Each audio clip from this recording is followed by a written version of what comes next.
Hello students, आज से हम शुरू करेंगे बायोकेमिस्ट्री और उसमें जो पहला टॉपिक है वो है एंजाइम्स। तो आज की क्लास में जनरल इंट्रोडक्शन ऑफ एंजाइम हम देखेंगे। पीछे जो आपकी लास्ट क्लासेस हैं उसमें भी आपने एंजाइम के बारे में बहुत कुछ पढ़ा और सुना होगा। तो बेसिकली एंजाइम क्या है? एंजाइम प्रोटीनियस सब्सटेंस है जो किसी न किसी तरह की कैटालिटिक एक्टिविटी शो करते हैं। और जो इम्पोर्टेंट चीज़ है एंजाइम में, उसमें क्लेफ्ट होगी या एक एक्टिव साइट होगी जहाँ पे कोई सबस्ट्रेट बाइंड करता है और वो रिजल्टेंट प्रोडक्ट में चेंज हो जाता है। और वो जो साइट है वो बहुत ही स्पेसिफिक होती है, जो प्रोडक्ट है वो भी हाईली स्पेसिफिक होगा, स्टीरियो के रेस्पेक्ट में भी और उसकी स्ट्रक्चरल रेस्पेक्ट में भी। इसमें जो साइट पे इंट्रैक्शन होगा वो इंट्रैक्शन कॉम्प्लीमेंट्री होगा। मतलब अगर एक्टिव साइट पर कहीं हाइड्रोजन बॉन्डिंग की संभावना है तो उसके सबस्ट्रेट जो उस पर अटैच होगा उस पर भी वहाँ हाइड्रोजन बॉन्डिंग बनाने वाली स्पीसीज प्रेजेंट होगी। और जो एंजाइम्स हैं वो जनरल कैटलिस्ट जो हैं उनसे थोड़ा सा डिफरेंट होते हैं। तो क्या डिफरेंस है, क्या एंजाइम की मैकेनिज्म है, उस सब के बारे में आज हम शुरू करेंगे क्लास में। कुछ एंजाइम्स ऐसे हैं जो आरएनए द्वारा बने होते हैं, जिन्हें आरएनए या आरएनए एंजाइम्स भी कहा जाता है। तो वो हमारा आज का टॉपिक नहीं है। देखो ये आरएनए एंजाइम्स आल्सो एग्जिस्ट। तो ये RNA enzymes are different from general proteinaceous enzymes. आज की क्लास में हम जनरल कैटलिस्टिक प्रॉपर्टी देखेंगे एंजाइम्स की। तो इन जनरल कैटलिस्ट क्या है? कैटलिस्ट वो है जो रिएक्शन की रेट को इम्प्रूव कर दे, दैट इज कैटलिस्ट। कैटलिस्ट का जो जनरल मीनिंग है वो यही है कि कैटलिस्ट वो सब्सटेंस है जो रिएक्शन की रेट को इम्प्रूव कर दे विदाउट इटसेल्फ बीइंग कंज्यूम्ड। ये यहाँ कंज्यूम्ड वर्ड यूज हुआ है, यूज नहीं हुआ है। कई जगह ऐसा लिखा होता है कि विदाउट बीइंग यूज्ड। ऐसी कोई प्रोसेस नहीं है जिसमें कैटलिस्ट यूज ना हुआ हो। कैटलिस्ट यूज होता है बट कैटलिस्ट कंज्यूम नहीं होता। वो रिएक्शन के किसी स्टेप में, व्हाट वी मीन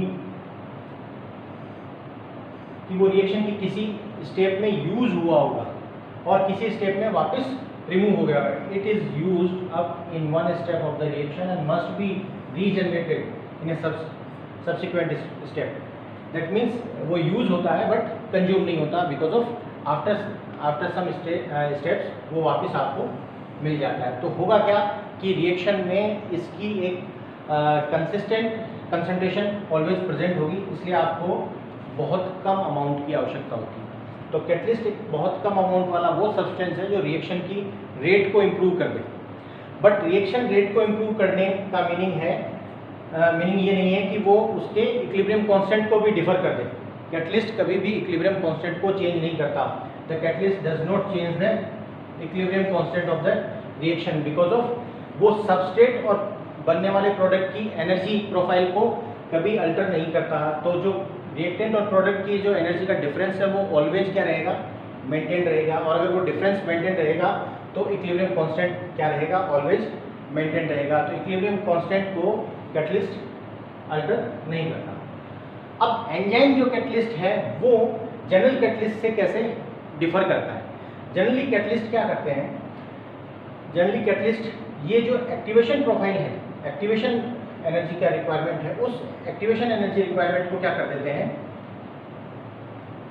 इस एक्टिवेशन एनर्जी की रिक्वायरमेंट को रिड्यूस कर देते हैं। यहाँ देखें आप, जो ग्रीन लाइन है वो कैटलिटिक रिएक्शन है और ये नॉन कैटलिटिक अनकैटलाइज्ड रिएक्शन है। तो अनकैटलाइज्ड रिएक्शन में एनर्जी की रिक्वायरमेंट इतनी ज़्यादा है, जबकि कैटलाइज्ड रिएक्शन में ये कम है। दूसरा तरीका क्या हो सकता है? दूसरा तरीका हो सकता है कि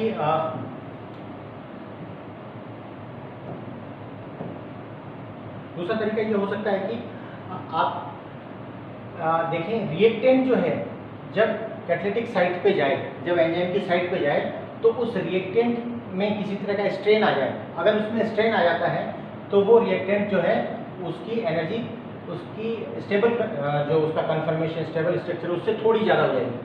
अब अगर वो इस एनर्जी प्रोफाइल पे पहुंच गया है तो उसकी रिक्वायरमेंट है वो अनकैटलाइज्ड रिएक्शन की रिक्वायरमेंट से कम हो जाएगी और रिएक्शन क्या हो जाएगी? फास्ट हो जाएगी। एक तरीका ये है। इन जनरल जितने भी बायोकैटलिस्ट हैं वो ये दोनों काम एक साथ करते हैं.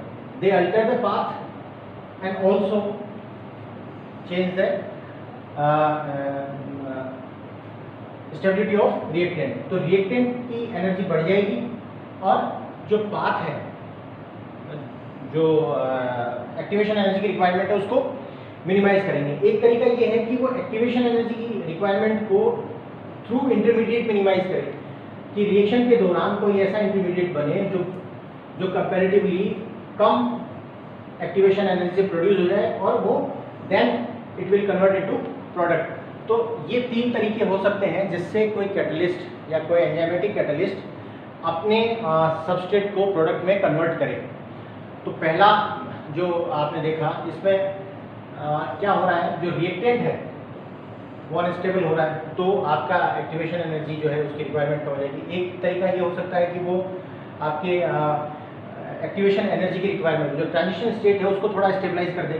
जो अगर ट्रांजिशन स्टेट स्टेबलाइज होगी तो आपको एनर्जी की रिक्वायरमेंट. और दूसरा तरीका है कि पूरा पाथ ही चेंज कर दे.